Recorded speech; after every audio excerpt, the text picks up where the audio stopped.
we should resist those who facelessly exploit the anxiety of children. Is that what's going on?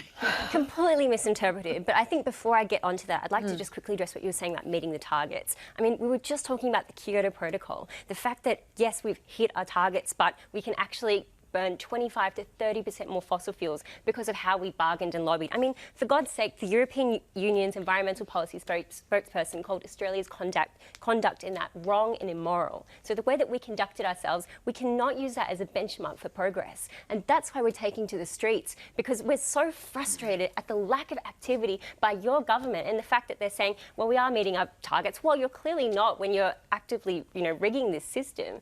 So that's why it's incredibly frustrating to hear that idea of let kids be kids. Well, how about we just have a future to begin with? I mean, this is why we're frustrated here. It seems like this debate has just been going on and on and on. So I'm just incredibly grateful to Greta Thunberg that she has been able to mobilise us, and that saying that, of course, we need to respect our elders, but sometimes we can actually stand up and say, this is fundamentally wrong. Like, we can talk about environment, we can talk about, jobs and whatever that is, but this concerns all of us. Jobs and environment is not exclusive. They're both just as important, and they can be joined together. So in saying that, the idea of let kids be kids, I think is fundamentally missing that point.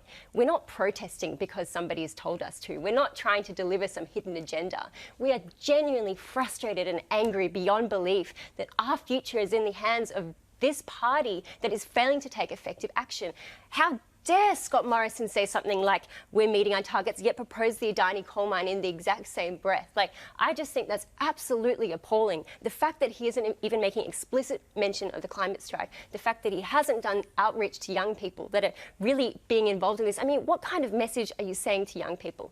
We're not saying that we prefer a certain side. We're just saying do something. For God's sake, do something. And if you look at everything Greta's been saying, and if you look at the science, not just things like the Kyoto Protocol, we need to do far, far, far more, and we're not seeing that. So we'll continue to fight, we'll continue to go on the streets until we're actually heard. And we're not just going to stay in school and be quiet, because time's up. We're doing something.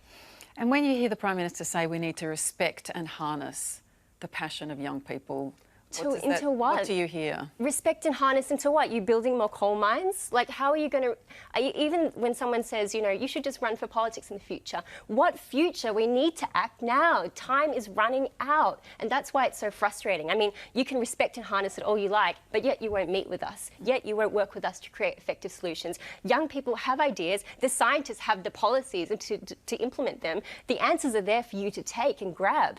But instead, you're getting embroiled in, the idea of jobs and immediate short term. Well, this is our future.